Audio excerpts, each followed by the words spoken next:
South India shopping mall, the wedding మంత్ర, సరికొత్త wedding collection, south India shopping mall. సాధారణంగా ఒక వ్యక్తిని టార్గెట్ చేశారనుకుంటా, కొట్టాలని ముందు రెక్కి వేస్తారు కదా. రెక్కి వేసిన తర్వాత ఆపరేషన్ సక్సెస్ అయిన తర్వాత అక్కడి నుంచి మీరు ఎలాగ ఎస్కేప్ అవుతారు? అంటే ముందు ఏపీటీ పెట్టుకుంటారా? ఏపీటీ ఉంటుంది. అంటే ఇక్కడ ఎవరైతే కమాండింగ్ చేస్తాడో కమాండింగ్ పర్సన్ కమాండర్ తోటి ఏపీటీ ఉంటుంది, ఆర్వీ ఉంటుంది. నెక్స్ట్ ఏపీటీ రోజు రాలేదు, ఈరోజు మధ్యాహ్నం వరకు 12 గంటలు, సాయంత్రం 5 గంటలు అక్కడ కూడా రాలేదు అనేటువంటిది అనుకుంటే ప్లేస్ మార్చేసి ఆర్వీ పెట్టుకుంటాం. ఆ విధంగా వెళ్ళిన దాంట్లో ఎక్కడైనా ఇబ్బంది దొరికాయా? జరిగింది. నాకు జరిగింది ఏంటంటే ఆలేరులో ఉన్నా నేను, తెలంగాణ మూమెంట్ అప్పుడే స్టార్ట్ అయింది. రాచకొండ దళం నుంచి గ్రనేడ్స్ తీసుకొస్తున్నా నేను. తీసుకొస్తున్నా ట్రాక్టర్లో గ్రానైట్స్. అదే ఫస్ట్ నుంచి వచ్చాయి. అప్పుడు మీకు అన్నీ చెప్తా. అదే ఫస్ట్ టైంలో మాకు తెలంగాణ పోస్టర్ ఆవిష్కరణ పార్టీ ద్వారా రిలీజ్ అయింది. పోస్టర్లు గ్రానైట్స్ 2 ఉన్నాయి. నేను దేవలమ్మ నగరం నుంచి తీసుకున్నా. మహేందర్ అని ఉండే కమాండర్, రాచకొండ చనిపోయిండు తను. ఆయన కమాండర్ అక్కడ. నేను ఆలేరు దళంలో ఉన్నా. 2 దళాలు కలిసినప్పుడు నన్ను మా కమాండర్ ఉండి ఇట్లా అవి తీసుకురావాలప్పు, ట్రాక్టర్ వస్తుంది ఒకటి, అది మనోళ్ళు ట్రాక్టర్లో లోడ్ ఏం లోడ్ ఉంది అనేటువంటిది నాకేం చెప్పలేదు. వెపన్స్ ఉంటాయి, గ్రానైట్స్ ఉంటుండొచ్చు. గ్రానైట్స్ అనుకున్నాను నేను, జెల్టీన్ అనుకున్నాను ముందు, బ్లాస్టింగ్ సంబంధించినటువంటిది కావచ్చు అనుకున్నాను. అవి మేము ఏంటంటే పాలకుర్తి, వరంగల్కు పంపించాలి, పాలకుర్తి దళంకు పంపించాలి మేము. తర్వాత తెలిసింది నాకు. లోడ్ చేసుకున్న చౌటుపల్లి దాటిన, చౌటుపల్లి నుంచి మధ్యలోకి వెళ్ళి వస్తున్నటువంటి క్రమంలో చౌటుపల్లి దాటిన తర్వాత ఇటు వస్తుంటే ఆ ఊరు పెద్దంతూరు దోతిగూడెం ఉంది. ఓకే. పెట్రోలింగ్ బ్యాచ్ ఎదురుపడ్డది ఒకటి. ఆ ఎదురుపడ్డప్పుడు డ్రైవర్కి నేను చెప్పిన, ఏం కాదు నేను చూసుకుంటా పోనీ అని చెప్పేసి, నువ్వు భయపడకు అని ఒక బ్యాచ్ని దాటేసినావు. మాకంటే ముందు ఒక స్కూటర్ పోయింది, ఆ స్కూటర్ని చెక్ చేస్తుండే. నా బండి ట్రాక్టర్ ఆగింది, మా సెంట్రీకి కనిపిస్తుంది. ఒక 10 మినిట్స్ అయితే దళం రిసీవ్ చేసుకుంటుంది. ఏం చేయాలి, పోతుంటే జర స్లో చేసుకో అని చెప్పేసి అన్న. స్లో చేసుకో అంటే చేసుకొని బండి ఆపురా అని చెప్పేసి అనేలోపు ఈ డ్రైవర్ దుంకేసిండి. నాకు డ్రైవింగ్ రాదు, వాళ్ళు డౌట్ వస్తుంది. డ్రైవర్ దుంకేసి ఉరికిండి కాదు, పోలీస్కి డౌట్ వస్తుంది కదా. వచ్చేసింది, వాడు వేగంగా ఉరికొచ్చేస్తుండు. నా దగ్గర పిస్టోల్ ఉండేది, పిస్టోల్ తోటి ఒకటి ఫైర్ చేసిన, నేను తప్పించుకున్నా. అంతా పత్తి చేను, కంది చేను. ఇక అందులోకి వెళ్ళి మళ్ళీ పోచంపల్లి నుంచి మళ్ళీ భువనగిరి నుంచి మళ్ళీ నాగిరెడ్డిపల్లి నుంచి వంక మామిడి కాడ నాకు ఆర్వి నడుచుకోండి. ఇదంతా ఇక తిరుగుకుంటూ వచ్చే వరకు 2 రోజులు పట్టింది నాకు. ఇది ఎట్లానన్నా చేసి మనం పోచంపల్లి దాటి వెళ్ళేసిపోవాలి, భువనగిరి ఏరియాకి పోవాలి అని చెప్పేసి మళ్ళీ అట్లా పోయి భువనగిరి మళ్ళీ ఇదంతా తిరుగుకుంటా అవసరం అనుకుంటే బస్సు, అవసరం అనుకుంటే ఇది ఎక్కుంటా అన్నీ చినిగిపోయినాయి, కాళ్ళ చెప్పులు పోయినాయి, అన్ని ముళ్ళు, రక్తం అంతా ఎక్కడికక్కడ రక్తాలు వెళ్తుంటే తుర్కగూడెం అని ఉంటుంది, అక్కడ మిలిటెంట్స్ ఉంటారు. నన్ను చూసి అన్న ఇట్లా అయింది ఏంటంటే, ఏం కాలేదు, ఒకటి ఎన్కౌంటర్ అయింది, మిస్ అయినా, ఫైరింగ్ చేసిరు అని చెప్పేసి అన్న. దళం చూస్తూనే ఉంది. నేను అయిపోయింది అనుకురా ఆ రోజు కూడా. దొరికిండు రాజన్న, దొరికిండు, మన ఏపీటీ ఉన్నది కాబట్టి ఏమవుతుందో అనేటువంటిది అనుకుంటుంటే ఆయన మా కమాండర్ మల్లన్న ఉండి, రాజన్న దొరికినా నువ్వు తల కింద తపస్సు చేసినా ఇంత విషయం రాబట్టలేరు, ఏం కాదు, సెంట్రీకి గట్టిగా ఉండండి అని చెప్పేసి సాయంత్రం దాకా ఉండి, ఇక ఎంతసేపు ఆ ట్రాక్టర్ చుట్టే తిరుగుతురు వాళ్ళు. ఇక గ్రానైట్స్ కదా, ఆ ట్రాక్టర్ తీసుకుపోయి చౌటుపల్లి, భువనగిరి ఇదంతా తీసుకుపోయి ఇది ఎక్కడ పోతుంది అని అంటే ఇక ఎక్కడనో దూరం అయిపోతుంది అనేటువంటిది అర్థమైంది వాళ్ళు. అట్లా అది ఒక ఏపీటీ అది మిస్ అయింది. నాకు మళ్ళా దళం దొరకడానికి 4 days పట్టింది. మీకు ఆర్వీకి కూడా రాలేదు. అది ఒకటి ఇబ్బంది అయింది. అట్లే ఇంకొకటి ఏంటంటే ఆలేరు దళంలో ఉన్నప్పుడే హోమ్ మినిస్టర్ ఈయన ఉన్నప్పుడు ఎవరు మాధవరెడ్డి గారు ఉన్నప్పుడు చౌటపల్లి దగ్గర తురకగూడెం అనేటువంటిది ఒకటి ఉంటుంది, పకీర్గూడెం. పకీర్గూడెం దగ్గర దళం ఉన్నాం.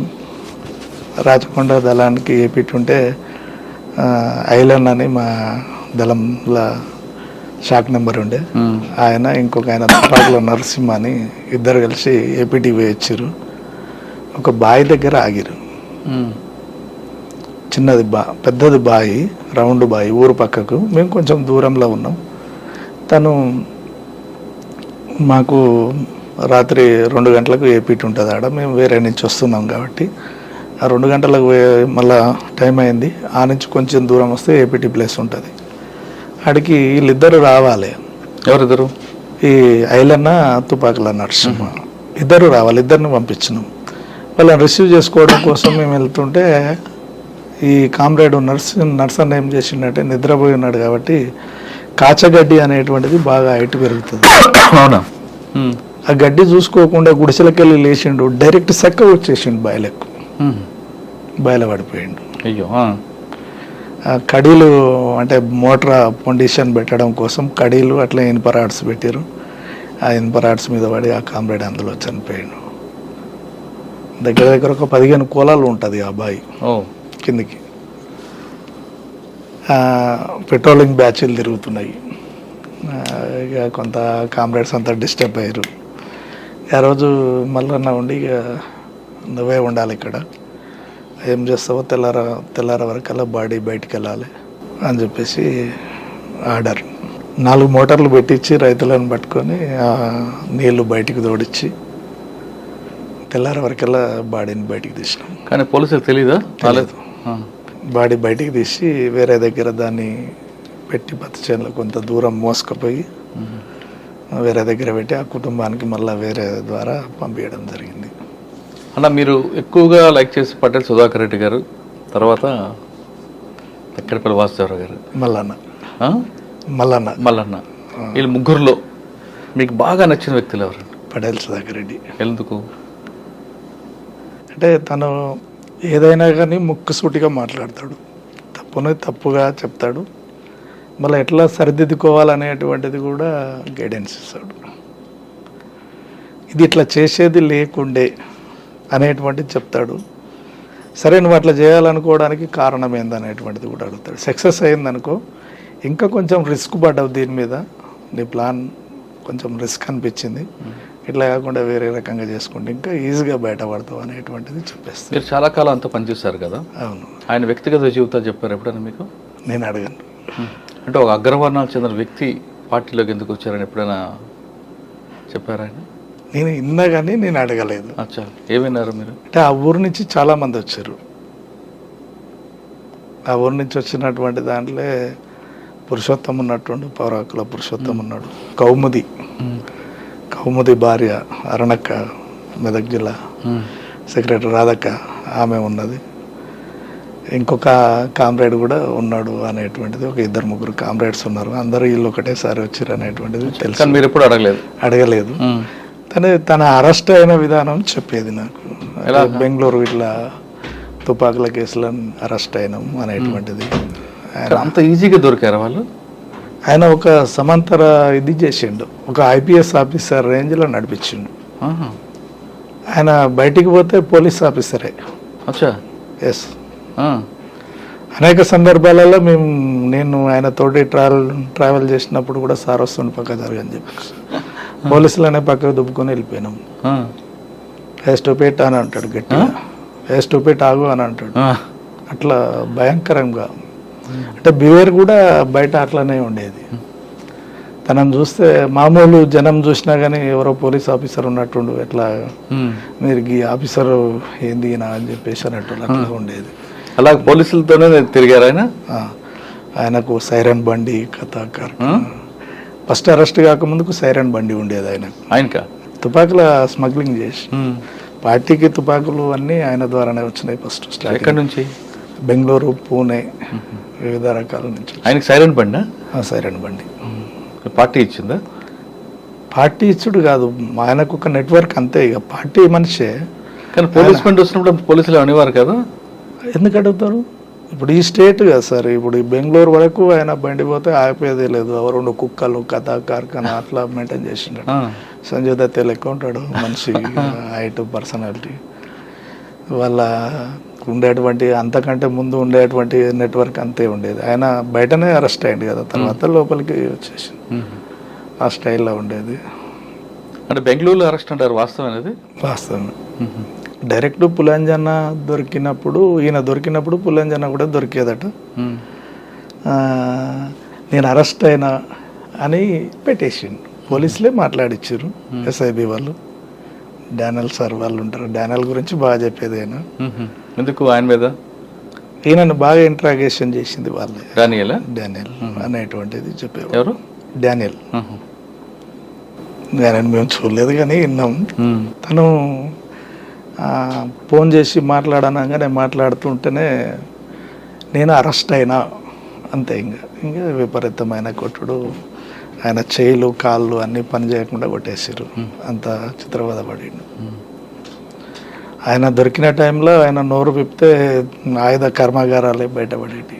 ఒకటే ఏమో దొరికింది లాస్ట్కు. అన్ని డబల్ బ్యారల్స్, సింగిల్ బ్యారల్స్ ఒక 1500 1600 సింగిల్ బ్యారల్స్ దొరికినాయి. కానీ పోలీసు చూపించలేదు దాన్ని మీడియాకు అనేటువంటిది ఒకటి ఉండే. అరెస్ట్ చేసి తర్వాత చంచల్గూడ జైలు తీసుకుని ముషీరాబాద్ జైలు ఇచ్చారు. తర్వాత బెయిల్ మీద బయటకు వచ్చారు. వచ్చి తిరిగి మరి పార్టీలోకి వచ్చారు. అరెస్ట్ బయటకు వస్తున్నప్పుడు పోలీసులు పట్టుకోలేదా ఆయన? నిఘా లేదా? జైలు నుంచి బయటకు వచ్చేటప్పుడు అది కొంచెం టెక్నికల్ జాగ్రత్తలు బాగా తీసుకుంటాడు. ఎలా అంటే ఆయన వచ్చినటువంటి వెహికల్ ఎట్లా పోలీసు షిఫ్టింగ్ చేస్తారో సేమ్ పద్ధతి అవలంబించారు. జైలు నుంచి దగ్గర పోలీసులు లేరు, అప్పుడు ఉన్నారు, చేంజింగ్ పెట్టిర్రు. ఇట్లా వచ్చిండు, ఇట్లా బండ్లు ట్రాఫిక్లో బండి చేంజ్ అయ్యి వెళ్ళిపోయింది అంతే. బండి చేంజ్ అయ్యి బయటకు వచ్చేసిండు ఆయన. వచ్చి తిరిగి పార్టీలోకి వచ్చేసి బయట ఎంతకాలం ఉన్నారు ఆయన? 15 రోజులే ఉన్నాడట బయట అంతే. తర్వాత తిరిగి పార్టీలోకి వచ్చేసి తక్కెటిపల్లి వాసుదేవరావు గారు. మాటలు తక్కువ, యాక్షన్ ఎక్కువ అంతే. ఆయనతో మీ జర్నీ ఎక్కడ స్టార్ట్ అయింది? యాక్షన్ టీమే. పటేల్ సుధాకర్ రెడ్డి దగ్గరికి వచ్చినప్పుడు ఫస్ట్ యాక్షన్ వచ్చిర్రు అనేటువంటిది తెలుసు. తిరుగుతున్నారు అటు ఇటు, మళ్ళీ నేనే ట్రావెల్ చేయాలి. వాళ్ళకు ఏమన్నా పంపించాలన్నా, ఏమన్నా తీసుకురావాలన్నా, ఏమన్నా సమకూర్చాలన్నా నేనే. కాబట్టి ఇక తప్పలే. ఇక నువ్వు కూడా ఇంక్లూడ్ కావాల్సిందే అందులో అనేటువంటిది. వాస్తవంతో కలిపి మీరు చేసిన యాక్షన్లు ఉన్నాయా? ఆయన ఉన్నాడంటే నేను ఉన్నట్టు. అంటే అలిపిరి దీంట్లో ఉన్నారా? అలిపిరిలో లేను, అప్పటికే సరెండర్. అప్పటికి సరెండర్. ఎవరు మీరు? అలిపిరికి ముందు మాధవరెడ్డి, ఇంకా ఉమేష్ చంద్ర ఉన్నా. సరే, ఉమేష్ చంద్ర గారి దీంట్లో ఎలా జరిగింది చెప్పండి. ఆల్రెడీ రికార్డులు ఉంది కాబట్టి అడుగుతున్నా. రెక్కి చేసినాం. ఎందుకు ఆయన టార్గెట్ చేశారండి? అంటే కరీంనగర్ ఇష్యూవా లేదా కడప ఇష్యూవా? కరీంనగర్దే. అంటే కడపలో నలుగురికి మా ఎన్కౌంటర్ దానికి నిరసనగా అంటారు కదా. కరీంనగర్లో ఉన్నప్పుడే ఎక్కువ యాక్షన్స్ చేసిండు. అంత బాగా ఈయనకు ఉన్నటువంటిది ఏంటిదంటే వ్యాసు సార్ మీద ఉన్నటువంటి ప్రేమ ఎక్కువ ఉంటుంది. దాంతో దొరికినటువంటి వాళ్ళని ఏమాత్రం వదిలిపెట్టాడు అనేటువంటిది ఉన్నది రికార్డు. దానికే చేసారు. ఆయన అంత పెద్ద ఆఫీసర్ అని కూడా మాకు తెలియదు, నాకైతే తెలియదు. అంటే ఎలా జరిగిందండి ఆ యాక్షన్? మీరు ఉన్నారు కాబట్టి. ఆయన వెంగళూరు నగర్లో బయలుదేరి వస్తారు, ఎస్ఆర్ నగర్ చౌరస్తాలో ఎన్కౌంటర్ అవుతుంది. అక్కడి నుంచి ఆటోలో మీరు బయలుదేరి వచ్చారా? ఎలా ఫాలో అయ్యారండి? ఆయన మారుతి వ్యాన్లో వస్తారు. ఆయన 3 టీంలు ఉంటాయి ఎప్పుడైనా కానీ, 3 బ్యాచ్లు అనేటువంటివి పెట్టుకుంటాం. ఫస్ట్ బ్యాచ్ కొట్టలేదనుకో సెకండ్ బ్యాచ్ కొట్టకపోతే థర్డ్ బ్యాచ్. ఒక 3 నెలలు రెక్కీ చేసినాం ఆయన కోసం. పాల ప్యాకెట్ కానుంచి, పేపర్ కానుంచి, కూరగాయల కానుంచి, వాటర్ క్యాన్ కానుంచి ప్రతిదీ వేసే కాడి దాకా, ఇంట్లో దాకా పోయి వచ్చేటువంటిది. మీరా? అంటే బెంగళూరు ఇంటికి వెళ్ళారు, ఆయన గుర్తుపట్టలేదు. బండి ఉన్నారు కదండి, బండి పెట్టుకొని కూరగాయలు కూడా అమ్మిను. కూరగాయలు అమ్మినప్పుడు ఏం చేస్తారంటే గన్మెన్ ఏదో మాట్లాడుకుంటూ వచ్చి కేజీ కూరగాయలు ఇంట్లో ఇచ్చి రాపోరా అని చెప్పేసి తీసుకెళ్ళి వాళ్ళ కొట్టుకాడ కిరాణం షాప్ కాడ అన్నడే ఇన్నే ఉన్నావు కదరా ఆడ ఇచ్చిరాపో అని చెప్పేసి ఇట్లా ఉమేష్ చంద్ర గారు ఇంటి దగ్గర మీరు ఉన్నారు 3 నెలలు, ఆ విధంగా రెక్కి వేశారు. ఆ రోజు ఎందుకు యాక్షన్ చేయాలనుకున్నారు మీరు? ఆ రోజే అనేటువంటిది ఏం లేదు, మాకు అనుకూలమైనటువంటి టైం వచ్చింది కాబట్టి కొట్టేసి. ఓకే, మీరు 3 నెలల నుంచి రెక్కి వేశారు, ఆయన మారుతి వ్యాన్లో బయలుదేరారు, మీరు కరెక్ట్గా చౌరసా వచ్చింది, అప్పుడే ఎందుకు చేశారు ఆపరేషన్? బ్రేక్ అయితే సిగ్నల్ పడుతుంది కదా, ఆగుతాడు, ఆగినప్పుడే కొట్టొస్తుంది. కానీ మీ వెనక ఆటో కూడా వచ్చింది అంటారు, ఒక ఆటోలో తర్వాత వెళ్ళిపోయారని. ఆటో అది నార్మల్గా వెళ్ళిపోయిన తర్వాత వేరే దగ్గర ఏపీటీ ఉంటుంది కాబట్టి అక్కడ పోయి ఇక్కడ జహీర్ అని బాగా తను పోలీస్ డిపార్ట్మెంట్లోకి వచ్చేటువంటి వ్యక్తి, ట్రైనింగ్ సెలెక్ట్ అయ్యాడు, మళ్ళీ దళంలోకి వచ్చిండు జహీర్ అని. ఆపరేషన్ ఎవరు చేశారండి? ఆషన్న జహీర్ అందరిది ఉంటుంది ఇక. ఆ రోజు నేను కూడా దాదాపు ఒక 5 నిమిషాల వ్యవధిలో అక్కడికి వచ్చాను. నేను ఆఫీస్కి వస్తుంది, నాకు బాగా గుర్తుంది, ఉదయం 10:30 ఆ టైం అనుకుంటా. వెంగళయ్య నగర్ నుంచి మారుతి వ్యాన్ వస్తుంది, అక్కడ రోడ్డు కొంచెం హైట్ ఉంటుంది, సిగ్నల్ పడుతుంది, ఆయన రైట్కి వెళ్ళాలి. మీరు ఆపరేషన్ చేయగానే దిగి పారిపోతుంటారు. ఎవరు?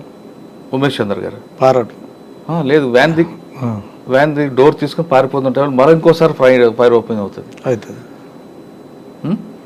అంటే ఇది 2 ఉంటుంది, ఒకటేమో కొట్టే టీం ఉంటుంది, ఒకటి పారిపోతుంటే కొట్టే టీం ఉంటుంది. తర్వాత పోలీసు వెరిఫికేషన్లో వెనక నుంచి ఒక ఆటో వచ్చి తిరిగి మధురానగర్ వైపు వెళ్ళింది అంటారు, వాస్తవమే. ఓకే, అది ఆపరేషన్ అయిపోయిన తర్వాత దానికి రిటాలియేషన్గా పోలీసులు కూడా ఎన్కౌంటర్ చేశారు. ఎవరు చెప్పారు? యాక్షన్ టీం కొట్టిరు కదా. అదే ఎక్కడ దొరికారు వాళ్ళు? అంత ఈజీగా దొరుకుతారా? అంటే ఈజీగానే అంటే కొన్ని అంటే టెక్నికల్ మిస్టేక్ల వల్లనే, వాస్తవంగా కూడా ఏంటంటే ఎస్ఆర్ నగర్లో జరిగిందే కదా మీరు అనేది. గ్యాప్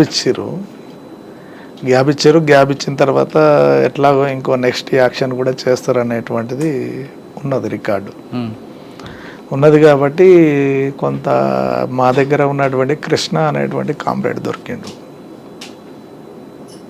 ఒక డెన్నులో దొరికిండు. తను ప్రవీణ్ కృష్ణ ఒక దగ్గర ఉండేవాళ్ళు, అది ఆశనకు మాత్రమే తెలుసు ఇక్కడ ఉంటారు అనేటువంటిది. ఆ డెన్ దొరికి ఇంకో ఆయన శంకర్ అని చెప్పేసి సాల్వాచారి అని మహబూబ్ నగర్ అతను, ఆయన జహీర్ ఒక దగ్గర ఉండేవాళ్ళు, మేమిద్దరం వేరే. ఇదంతా జరుగుతున్నటువంటి క్రమంలో ఏంటంటే అట్లా రెక్కి అక్కడ చేసేటువంటిది అది వానికి కథల సమయకు డౌట్ వచ్చింది, పోలీసు వాళ్ళకి ఇన్ఫర్మేషన్ ఇచ్చిండు, ఉన్నట్టే ఉండి బయటికి వెళ్ళిపోయిండు. అరే అక్కడ పరిస్థితి బాగాలేదు కాబట్టి రిట్రీట్ కావాలని చెప్పేసి వస్తున్నటువంటి క్రమంలో సెర్చింగ్ చేసి కొట్టుపడేసి. ఆ రోజు కత్తుల సమయం వివేకానంద కాలనీలో ఉండేవారు ఆయనకి డెన్. అవును, వివేకానంద కాలనీ వెనక ఆల్విన్ కాలనీలో మీ షెల్టర్. ఆల్విన్ కాలనీ నుంచి బయటకు వచ్చి వివేకానంద కాలనీ దగ్గర ఆటోలో ఒక టీం బయలుదేరుతుంది, ఇంకొక టీం బైక్ మీద ఫాలో అవుతుంటుంది, బైక్ వెనక టాటా సుమోలో ఒక పోలీసుల టీం ఫాలో అవుతుంది. కరెక్ట్గా అమీర్పేట్ చౌరసా దగ్గర శ్రీనివాస నగర్ వెస్ట్ అక్కడ ఫైర్ ఓపెన్ అవుతుంది. ఆ సీన్ ఒకసారి చెప్పండి, మీరు కల్లారా చూసారు. అది మాకు డౌట్ వచ్చింది, ముందు ఆశనకు డౌట్ వచ్చింది. అంటే మీరు ఉన్నారు అప్పుడు? ఆశాన్ ఉన్నారా? డౌట్ వచ్చింది. డ్రైవింగ్ ఎవరు? 2 వీలర్ మీరు, ఆశాన్ వెనక కూర్చున్నారు. వద్దు ఇక ఇది అలా వెనక మట్టి ఫాలో కాకు, సైడ్ దిబండి అని అంటే సైడ్ అంటే మీ ముందు ఫైర్ ఓపెన్ అయిందా? కొంచెం మేము సైడ్కి వెళ్ళినాం, ముందు ఆటో వెళ్తుంది, మేము వెనకాల అయినాం, ఆ రూట్లో కాకుండా సైడ్కి తిప్పేసేసరికి. కానీ మీ వెనక ఒక టాటా సుమో ఫాలో అవుతుంది, మీరు అబ్జర్వ్ చేయలేదా? మేము అబ్జర్వ్ చేసినాం కానీ మమ్మల్ని వాళ్ళు అబ్జర్వ్ చేయలేదు. ఫస్ట్ ఎంతసేపు ఆటో మీదనే ఫోకస్ ఉంది వాళ్ళకు, ఆటో మీదనే ఉన్నది. ఇందులో ఈ ఇండ్లు వాచ్ అయింది కదా, ఈ 2 వ్యక్తులు ఎటు పోతురు అనేటువంటిదే చూస్తారు వాళ్ళు. ప్రవీణ్ కృష్ణ ఎటు పోతురు అనేటువంటిదే చూసి వాళ్ళిద్దరిని ఫాలో అయ్యి జహీర్ని సాల్వాచార్ని కొట్టేయడం జరిగింది. మేము మా దగ్గర కూడా వెపన్స్ ఉన్నాయి, అక్కడే పక్కన టీ కొట్టు కాడ నిలబడి చాదాకుంటా చూస్తున్నా నేను ఏమన్నా ఇది చేస్తాడేమని చెప్పేసి, నువ్వు అటు తిరిగి ఉండు అని చెప్పేసి, అటు తిరిగి ఉండు నువ్వు, ఇక నువ్వు చూడకి అక్కడ చూస్తే కరెక్ట్ కాదు అని సైగలతోటే సైగ చేసిండుగా. వెళ్ళిపోయినాం ఇక ఆడనే అట్లనే బండి కూడా వదిలేసిపోయినాం అప్పుడు అక్కడనే. ఎక్కడికి వెళ్ళిపోయారు? నడుచుకుంటే సందులోకి వెళ్ళి వెళ్ళేసిపోయినాం ఇక. తర్వాత మీ ఇద్దరు కాంటాక్ట్ అయ్యారా అవ్వలేదా? ఆయన కాంటాక్ట్ నేను తను ముందు వెళ్తుంటే నేను వెనకెమ్మటి వెళ్ళిపోయినా, నల్లమలకి వెళ్ళిపోయినా. అంటే వాసన్న గారు ఒక స్కెచ్ వేస్తే ఖచ్చితంగా జరిగి తీరుతుంది అంటారు. దానికి ప్రధానంగా మీ సహకారం వాస్తవం అది వస్తుంది. ఆయన వేసుకున్న స్కెచ్ చెప్పండి. మాధవరెడ్డి, ఉమేష్ చంద్ర. సరే మాధవరెడ్డి గారు చెప్పండి. 6 నెలలు తిరిగినాం. 6 నెలలు టీడీపీ కార్యకర్తగా జెండాలు మోసినాం, జెండాలు కట్టినాం, బ్యానర్లు కట్టినాం, వెనకెమ్మటి ముంగటెమ్మటి తిరిగి కొట్టినాం, కొట్టేస్తాం. అంటే ఆయన కారులో రావాలి, ఆయన బీపీ కార్ కాకుండా ఇంకొక ఫ్రెండ్ తెచ్చిన కారు ఎక్కుతారు. ఒకవేళ బీపీ కార్లో వచ్చి జరుగుంటుంది వ్యవహారం. ఎట్లా వచ్చినా జరుగుతుంది ఆ రోజు. ఎలా? బీపీ కార్లో ఉంటే సేఫే కదా. ఎట్లా? మీరు ల్యాండ్ మైన్ పెట్టారు, పేలుతుంది. అది మామూలుగా పెట్టలేదు కదా మనం, పెట్టినటువంటిది కూడా ఏవి. ఎప్పటి నుంచి పెట్టారు బ్రిడ్జ్ కింద? బ్రిడ్జ్ స్టార్ట్ అప్పుడే. బ్లాస్ట్ అయిన తర్వాత మీరు ఎలాగ మరి రిటైర్ అయ్యారు? ఎటువైపు? అంటే మాకు ఒక ప్లేస్ ఉంటుంది, ఆ ప్లేస్కి ఆశన్ గారు స్పాట్లో ఉన్నారు అప్పుడు? ఉన్నారు. టీం మొత్తం ఉంది. ఒక టీం ఏమో బైక్ మీద వెళ్ళిపోతుంటుంది, 2 టీములు బైక్ మీద పోతాయి, 2 టీములు కొడతాయి. అవతల ఒక టీం, ఇవతల ఒక టీం ఉంటుంది. 2 ల్యాండ్ మైన్స్, 4 ల్యాండ్ మైన్స్ ఉంటాయి. మొత్తం 8 మైన్స్ ఉన్నాయి అక్కడ.